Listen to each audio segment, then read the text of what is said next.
To set the currency symbol on the SE-S3000 to the pound sign, turn the key round to PGM, arrow down till system setting is highlighted and press cash amount 10.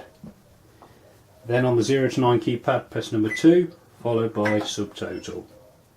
Then enter 0123 and press subtotal again. You now need to press the number 7 key 36 times.